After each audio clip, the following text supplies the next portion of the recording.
राम शाह द्वारा निर्मित कराए गए संग्राम सागर तालाब के कायाकल्प के बाद सांसद राकेश सिंह ने तालाब के कार्यों का लोकार्पण किया। इस दौरान दीप प्रज्वलित कर सभी को जल संरक्षण की शपथ भी दिलाई गई।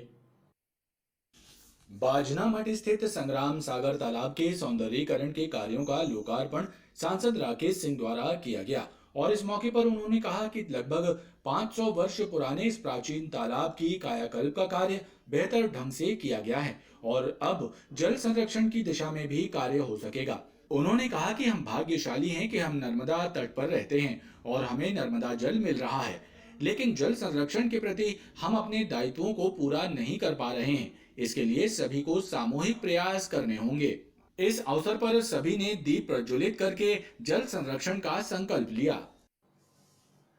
मध्य प्रदेश सरकार के खाद्य नागरिक आपूर्ति एवं उपभोक्ता संरक्षण मंत्री बिसाहूलाल साहू मंडला में आयोजित कार्यक्रम में शामिल होने के लिए जबलपुर में अल्प प्रवास पर पहुंचे और सर्किट हाउस में पार्टी कार्यकर्ताओं से मुलाकात की।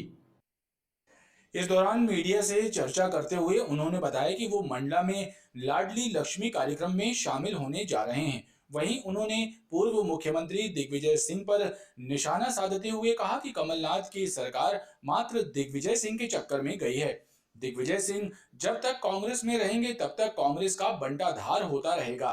दिग्विजय सिंह के ग्वालियर दौरे का फायदा भारतीय जनता पार्टी को ज्यादा मिलेगा। मध्य प्रदेश विधानसभा चुनाव को लेकर उन्होंने कहा कि पार्टी की तैयारियां जारी हैं और इस बार भी हमारी कोशिश है कि 200 पार सीटों के साथ विधानसभा चुनाव में जीत हो।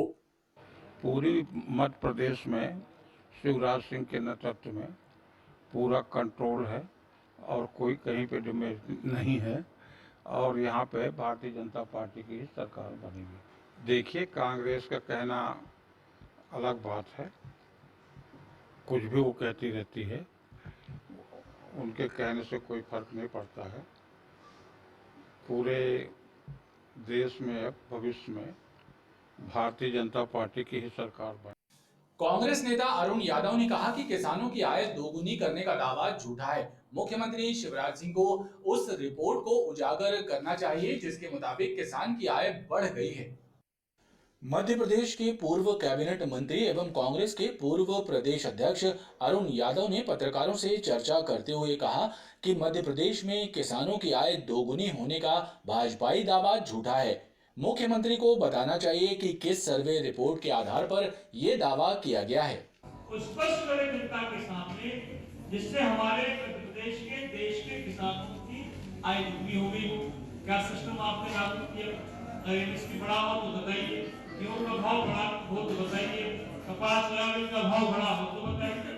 कौन सा आपका फार्मूला है जो जिसके बारे में आप सार्वजनिक तौर पर ये बात कह रहे हैं जिससे किसान की आय? अरुण यादव ने कहा कि देश में कांग्रेस की सरकार आते ही जातिगत मतगणना कराई जाएगी, उसके आंकड़े जनता के सामने रखे जाएंगे। सवाल ये है कि जब चुनाव आता है, आपको तो 20 साल हो गए, अगर आप सच्चे हितैषी हो हमारे आदिवासी भाइयों के, आपको किसने रोका? सवाल किस बात का है? देखिए, नियत खराब, स्पष्ट बात ये है। अरुण यादव ने दावा किया कि कर्नाटक और मध्य प्रदेश में कांग्रेस की सरकार बनेगी। जनता का मन भाजपा के झूठे दावे और वादों से ऊब चुका है। 374 करोड़ रुपयों की लागत से बनाए गए अधूरे नाले शहर की सफाई व्यवस्था चौपट कर रहे हैं। बनाए जाने के बाद से नालों की सफाई नहीं हुई है। यही हाल रहा तो बारिश का मौसम शहर पर कहर बनकर टूटेगा, जगह जगह जल भराव होगा। शहर में 374 करोड़ रुपयों की लागत से बनाए गए 110 छोटे बड़े नाले बदहाल हैं। अधिकांश नाले अधूरे हैं और उन्हें सकरा कर दिया गया है। खास बात यह है कि इन कवर्ड नालों को साफ कराने की कोई योजना नगर निगम के पास नहीं है। इसी वजह से पिछले 8 वर्षों से इनकी सफाई नहीं हुई है।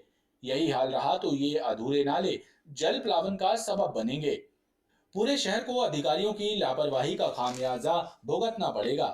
L&T कंपनी द्वारा बनाए गए इन नालों में जमकर भ्रष्टाचार हुआ है, लेकिन पानी निकासी के जरूरी मापदंड नहीं अपनाए गए।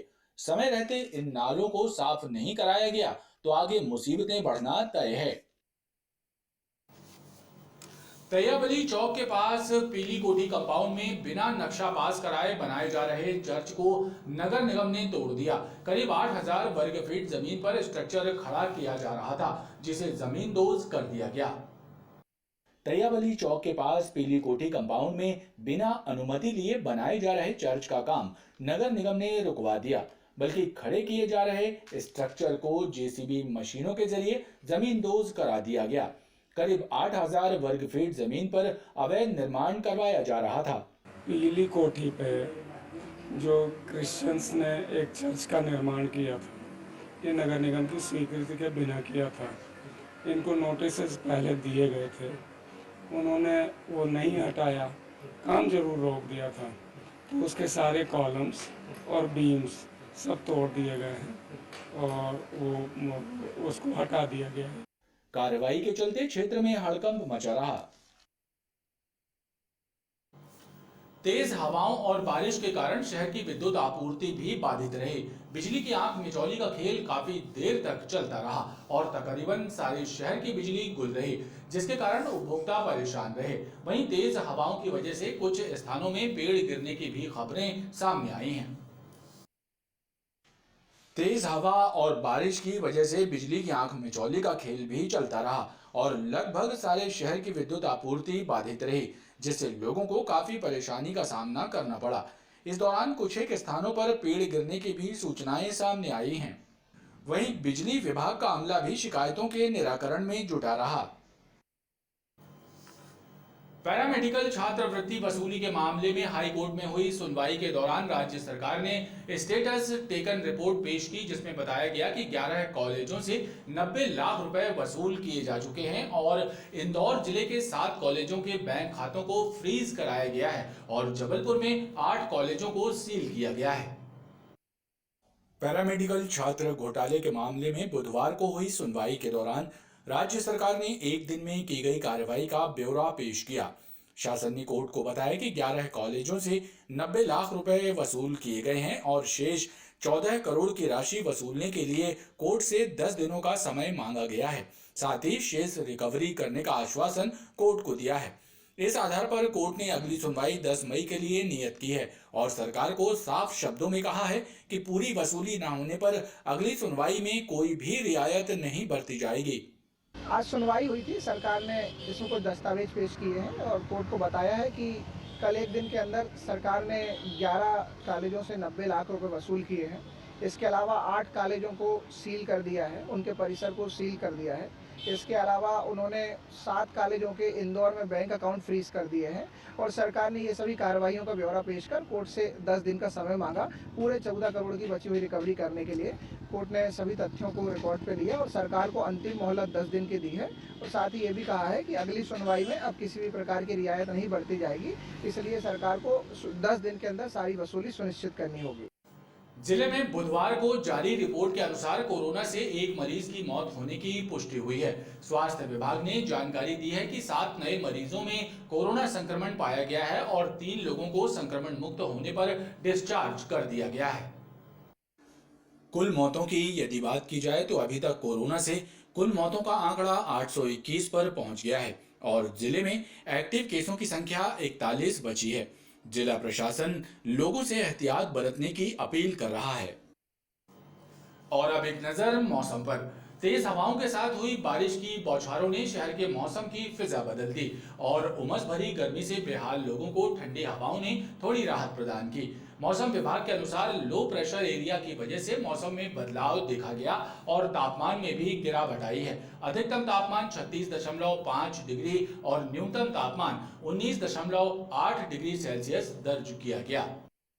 मौसम में आए बदलाव के बाद तेज हवाओं के साथ बारिश का दौर भी शुरू हो गया और कुछ देर तक ये सिलसिला चलता रहा। मौसम विभाग से मिली जानकारी के अनुसार लो प्रेशर एरिया और पश्चिमी विक्षोभ की वजह से मौसम में परिवर्तन देखा गया है। अधिकतम तापमान सामान्य से 4 डिग्री और न्यूनतम तापमान सामान्य से 6 डिग्री कम रहा। वहीं संभाग के कई स्थानों में गरज चमक के साथ बारिश होने की संभावना जताई जा रही है। खबरों का ये क्रम लगातार जारी है। आप देखते रहिए BTV न्यूज। मध्य प्रदेश की जनता को पिछले 20